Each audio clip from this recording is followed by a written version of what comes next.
होगी तो तू तेरी माँ का चेहरा कभी नहीं देख पाएगी। आरोही ने अपने पिता की बात भी सुन ली। सौतेली बहन और पिता के बाद अब बारी थी सौतेली माँ की। देख बेटा, वहाँ जाके हमें भूल मत जाना, हाँ? और ससुराल में जो कुछ भी मिले ना तुरंत हमें भेज देना, वरना तुझे तो पता ही है क्या हाल होगा, है ना बच्चे? शादी के बाद आरोही अपने पति विक्रम के अंधेरे कमरे में गई। सिर्फ एक लाल रोशनी में विक्रम बेड पर लेटा था तो आरोही उसका चेहरा देखकर हैरान रह गई। वो बहुत खूबसूरत चेहरा था, जैसा लोग कहते थे, बिल्कुल उसके उलट। और आरोही को उसने कुछ पेपर दिए। ये देख आरोही हैरान रह गई। आप हाँ, यही है मेरा असली चेहरा और मैं अपने पैरों पर खड़ा हो सकता हूं।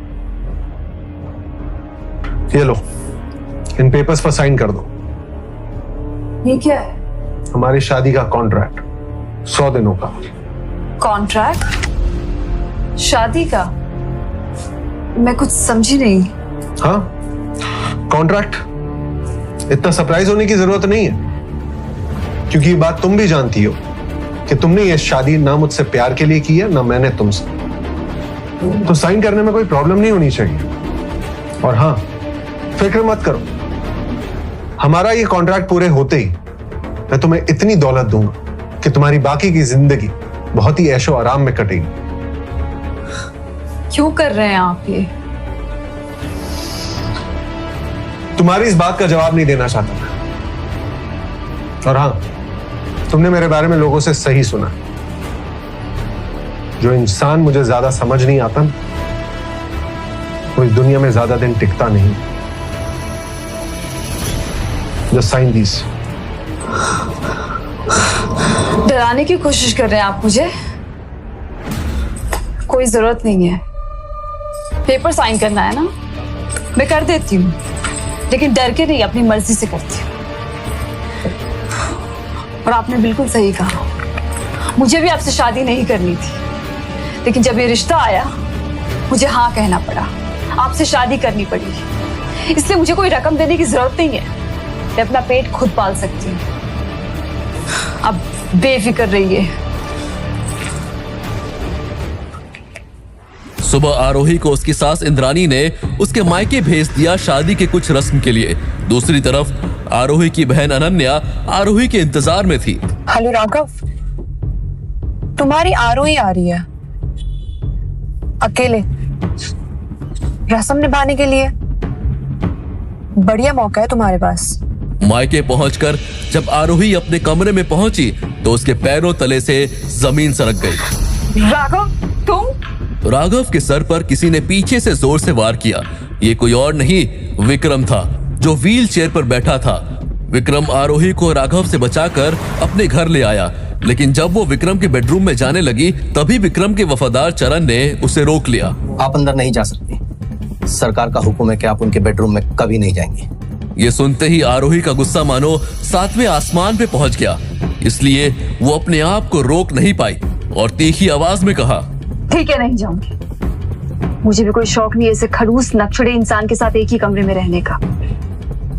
ये बताओ कि मैं फिर किस कमरे में रहने वाली हूँ, या फिर मेरे लिए कोई कमरा है या नहीं? इसके बाद चरण आरोही को एक बड़े से बेडरूम में ले गया, जिसे बहुत खूबसूरती से सजाया गया था। आरोही का सारा सामान भी उसी कमरे में रखा हुआ था। चरण वहां से चला गया। आरोही थक चुकी थी, उसने नहाने का फैसला लिया। जब तक आरोही डिनर करने पहुंची तब तक विक्रम लगभग अपना खाना खा चुका था। थोड़ी देर बाद ही वो डिनर टेबल से उठ खड़ा हुआ। तभी आरोही का सेल फोन बजा। हेलो, कल का लंच मेरी तरफ से। किस खुशी में? अरे यार, मेरी जो गांव की जमीन थी ना, वो फाइनली बिक गई है और मुझे बहुत सारे पैसे आए हैं। और तू भी तो मेरी अच्छी दोस्त है, तो बस तेरे साथ लंच करने का मन करा। ठीक है, आ जाऊंगी। और मोहित को भी बुला लो। तू पागल है क्या? पागल मैं नहीं, तू है, जो तुझे इतने टाइम से पता नहीं कि वो तुझसे कब से और कितना प्यार करता है।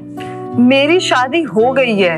हाँ हाँ, मुझे पता है तेरी शादी हो गई है, और मुझे ये भी पता है कि तुझसे ये शादी जबरदस्ती करवाई गई है। रिश्ता तो अनन्या के लिए आया था ना। देख, तू मोहित को बुला लेना, लेकिन मैं नहीं आऊंगी। तुम दोनों साथ में लंच कर लेना, ठीक है? अरे यार तू तो बुरा मान गई यार। अच्छा ठीक है, नो मोहित, सिर्फ तू और मैं। कल आ जाइयो हार्ट ऑफ इटालियंस में 1 o'clock। ओके बाबा, ठीक है। आरोही अगले दिन ठीक 1 बजे हाउस ऑफ इटालियंस पहुंच गई। पूजा आरोही को लेकर अपने रिजर्व टेबल तक पहुंची तो वहां एक प्रेमी जोड़ा खुले आम रोमांस करने में लगा हुआ था, इसलिए आरोही ने उन्हें टोकते हुए कहा, अभी आप लोगों का हो गया हो तो ये टेबल खाली कर दीजिए, अभी हमारी बुकिंग है। और इतना सुनते ही वो प्रेमी जोड़ा अलग हुआ। लेकिन जैसे ही उनके चेहरे पर आरोही की नजर पड़ी तो मानो उसके पैरों तले से जमीन ही खिसक गई। वो चौंकते हुए बोल पड़ी, उत्कर्ष, साक्षी, तुम लोग? हाँ तुम, इसमें चौंकने वाली क्या बात है? हम तो यहाँ हर हफ्ते आते हैं। वैसे तुम यहाँ क्या कर रही हो? क्योंकि इस जगह आने की तुम्हारी औकात तो है नहीं। साक्षी आरोही की चचेरी बहन थी, जबकि उत्कर्ष आरोही का पहला प्यार। उन दोनों की सगाई भी होने वाली थी, लेकिन सगाई से 1 दिन पहले आरोही ने उसे साक्षी के साथ रोमांस करते पकड़ लिया था, जिसके बाद उनकी सगाई टूट गई थी और तब से उत्कर्ष और साक्षी साथ थे। इंसान को ना सिर्फ अपनी औकात की सोचनी चाहिए, दूसरों की नहीं। अब तुम लोग का हो गया हो ना तो फटाफट यहाँ से निकलो। दिस इज आवर टेबल, हमने रिजर्व की है। मैनेजर ने उत्कर्ष और साक्षी को टेबल खाली करने को कहा तो उत्कर्ष भड़क उठा।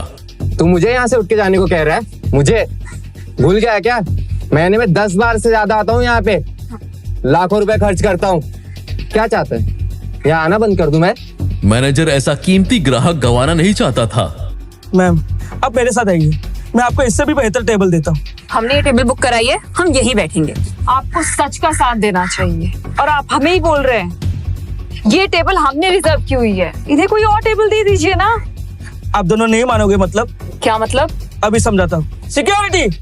लेकिन इससे पहले कि वो सुरक्षा गार्ड आरोही और पूजा को छू भी पाते, वहां एक भारी भरकम आवाज गूंजी। क्या हो रहा है यहाँ? आरोही ने पलटकर देखा तो उसकी आंखें बाहर आ गई, क्योंकि ये आवाज किसी और की नहीं बल्कि विक्रम की थी और उसके बगल में खड़ी थी आरोही की बहन अनन्या। विक्रम ने मैनेजर को बुलाया, जो विक्रम के डर से मानो कांप रहा था। तभी अनन्या ने कुछ ऐसा कहा जिसे सुनकर आरोही के कानों में जोर की हलचल पैदा हो गई। राजवीर, इसमें सदाकांत की क्या गलती थी? ये आरोही और साक्षी दोनों मेरी बहन हैं और उनकी बचपन से कभी नहीं बनी।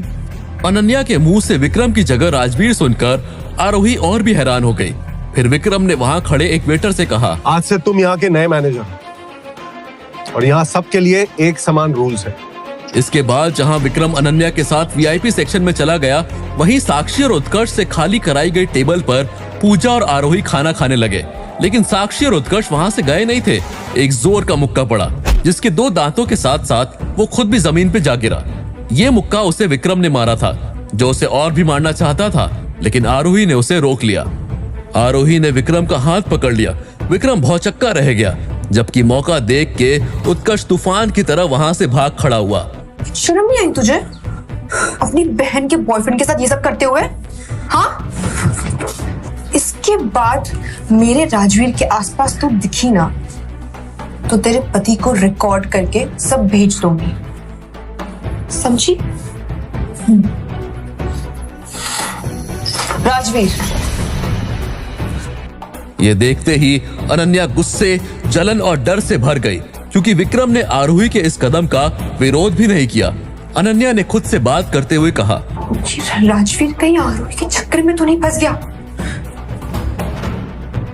नहीं, मैं ऐसा नहीं होने दे सकती। मैं किसी भी सूरत में ये होने नहीं दे सकती। और अगर ऐसा हो गया तो मेरे हाथ से एक अमीर प्रेमी नहीं कहूंगी मैं सिर्फ, बल्कि आरोही राजवीर को यह भी बता देंगी कि उस रात कमरे में मैं नहीं आरोही थी उसके साथ। अगर राजवीर को ये पता लग गया तो वो मुझे मौत से भी बदतर सजा देगा, क्योंकि मैंने उसे खुद बताया था कि उस दिन होटल इंपीरियल में मैं उसके साथ थी। अनन्या नहीं चाहती थी कि विक्रम को पता चले कि उस रात वो उस कमरे में आरोही और विक्रम के जाने के बाद आई थी और वहीं उसे राजवीर की अंगूठी मिली थी। उसने जिंदगी में कभी इतनी कीमती अंगूठी नहीं देखी थी। अगले ही दिन वो उसे बेचने बाजार में निकल पड़ी थी। ये अंगूठी आपके पास कैसे आई? ये तो मालूम है बहुत कीमती है, मुझे मेरे प्रिंस ने दी थी।